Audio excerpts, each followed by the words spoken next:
క్రీస్తునాథునియందు ప్రియ సహోదరి సహోదరులారా, నేటి సువిశేషము మార్కు సువార్త 6వ అధ్యాయము 1వ వచనం నుండి 6వ వచనం వరకు. యేసు అక్కడ నుండి బయలుదేరి తన పట్టణమునకు వచ్చెను. శిష్యులు ఆయనను వెంబడించిరి. విశ్రాంతి దినమున ప్రార్థనా మందిరములో ఆయన బోధింప ఆరంభించెను. ఆయన బోధనను వినుచున్న జనులు ఆశ్చర్యపడిరి. ఈయనకు ఇవి అన్ని ఎట్లు లభించినవి? ఈయనకు ఈ జ్ఞానము ఎట్లు కలిగినది? ఈయన ఇట్టి అద్భుత కార్యములు ఎట్లు చేయుచున్నాడు? ఈయన వడ్రంగి కాడా? మరియమ్మ కుమారుడు కాడా?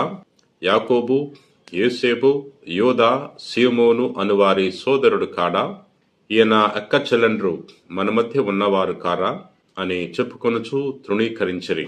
ప్రవక్త తన పట్టణమున బంధువుల మధ్య తన ఇంట తప్ప ఎచ్చటనైనను గౌరవింపబడును అని యేసు వారితో పలికెను. ఆయన అచ్చట కొలది మంది వ్యాధిగ్రస్తులను తాకి స్వస్థపరిచెను. కాని మరి ఏ అద్భుతమును అచ్చట చేయలేకపోయెను. ఇది క్రీస్తు సువిశేషము. క్రీస్తువ మీకు స్తుతి కలుగును గాక. నిడుసువార్తలో యేసు ప్రభుని తన సొంత ప్రజలే తిరస్కరించడం గురించి చదువుకుంటున్నాం. యేసు ప్రభు ఒకరోజు తన సొంత పట్టణానికి వచ్చినప్పుడు విశ్రాంతి దినం రోజున ప్రభు ప్రార్థనా మందిరకు వెళ్ళాడు.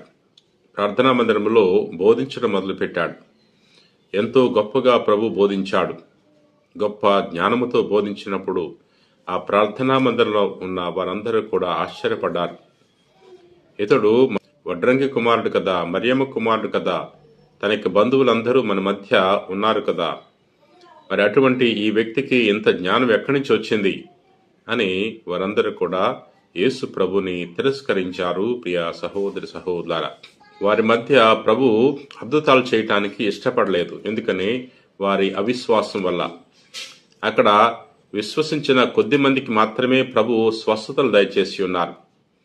విశ్వసించిన వారికి, ప్రభుని ఎవరైతే తిరస్కరించారో వారికి అద్భుతాలు చేయలేదు. ప్రియ సహోదరి సహోదరులారా, మనం ప్రభు నుండి స్వస్థతలు పొందుకోవాలంటే ప్రభుని విశ్వసించాలి. ప్రభుని తిరస్కరించిన వారికి ఎటువంటి వరాలు అనుగ్రహింపబడవు. ప్రియ సహోదరి సహోదరులారా, యేసు ప్రభు తండ్రి యొక్క చిత్తాన్ని ప్రకటించాడు. ఎవరెవరైతే విన్నారో, ఆలకించి విశ్వసించారో వారందరూ కూడా ప్రభు నుండి అనేక సహాయాలు పొందుకున్నారు, అనేక వరప్రసాదాలు పొందుకున్నారు.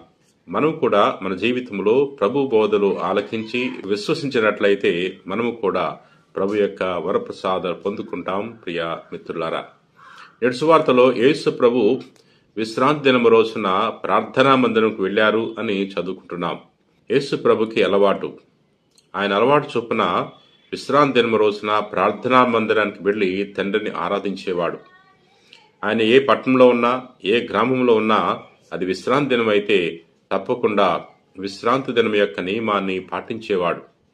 మనం కూడా ప్రభువు నుండి ఈ యొక్క గొప్ప అలవాటును నేర్చుకోవాలి. మనకు విశ్రాంతి దినము ఆదివారము.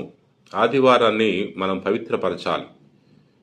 మనం ఎక్కడున్నా ఆదివారం రోజున విధిగా దేవుని సన్నిధికి వెళ్ళి దేవుని ఆరాధించడానికి ప్రయత్నం చేయాలి. ప్రియ సహోదరి సహోదరులారా, ఎందుకంటే విశ్రాంతి దినము దేవుని కోసం ప్రత్యేకంగా ఏర్పాటు చేయబడిన రోజు. మన ఆ రోజున ప్రభు సన్నిధికి వెళ్ళి ప్రభుని స్తుతించి ఆరాధించి మహింపరిచినప్పుడు దానికి ఫలితము ఎంతో గొప్పగా ఉంటుంది అని మనందరం కూడా తెలుసుకోవాలి. ప్రార్థన చేసుకుందాం. మహాపరిశుద్ధుడవు, ప్రేమ కలిగిన ప్రభువా, దయగిన సర్వేశ్వర ప్రభువా, నేటి సువార్త ద్వారా మాతో మాట్లాడినందులకు వేలాది వందనాలు. ప్రభువా, నీ కుమారుడు మా యేసుక్రీస్తు ప్రభు విశ్రాంతి దినం యొక్క నియమాన్ని తూచా తప్పకుండా పాటించాడు. మేము కూడా మా జీవితంలో ప్రతి ఆదివారం రోజున నీ సన్నిధికి వచ్చి నేను ఆరాధించే గొప్ప మనస్సును, విశ్వాసాన్ని ప్రసాదించండి. ప్రభు, ఈ రోజున ఎవరెవరైతే ఈ వాక్యాన్ని ఆలకించి ప్రార్థన చేయుచున్నారో అటువంటి వారందరినీ కూడా దీవించమని మా నాథుడైన క్రీస్తు ద్వారా మనవి చేయుచున్నాం తండ్రి. ఆమెన్.